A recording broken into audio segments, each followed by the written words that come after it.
దేవుని భయమునందు ఒకరికి ఒకరు, అక్కడ భర్తే గాని భార్య గాని వారి ఇరువురు దేవునికి ఫోకస్ చేస్తారు, దేవునికి భయపడతారు.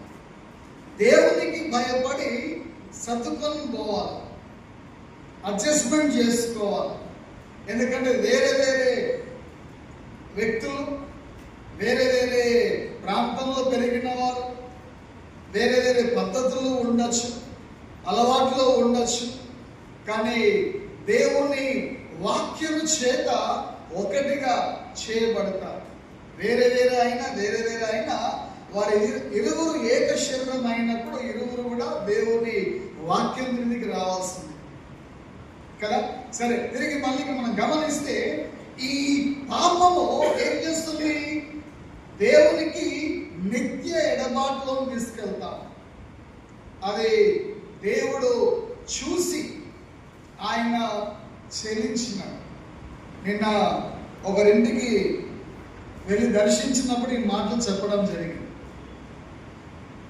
న్యాయశాసనము ఏం చెప్తుంది?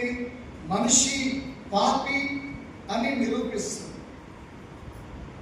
పాపి అయినప్పుడు దోషిగా నిరూపిస్తుంది. దోషి అయినప్పుడు దోషికి ఏం కావాలా?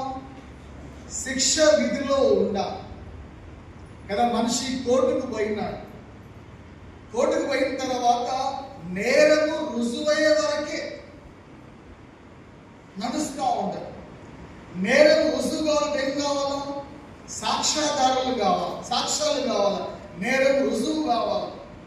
ఆయనపై పెట్టిన నేరము అవునా కాదనేది సాక్ష్యాలను బట్టి రుజువుపరుస్తారు.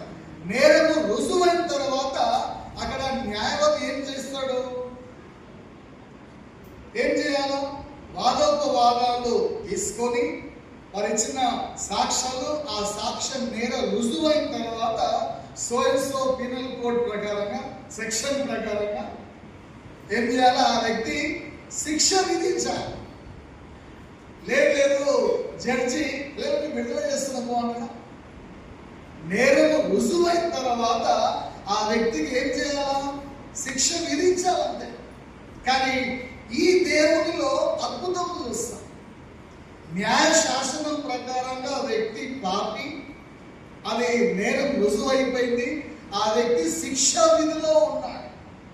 నిత్యము దేవునికి ఎడబాటై నిత్య నరకానికి వెళ్తూ ఉన్నాడు. చెప్పేస్తుంది న్యాయశాస్త్రం, ధర్మశాస్త్ర ప్రకారంగా వ్యక్తి పాపిగా ఎంచబడ్డాడు. పాపికి తీర్పు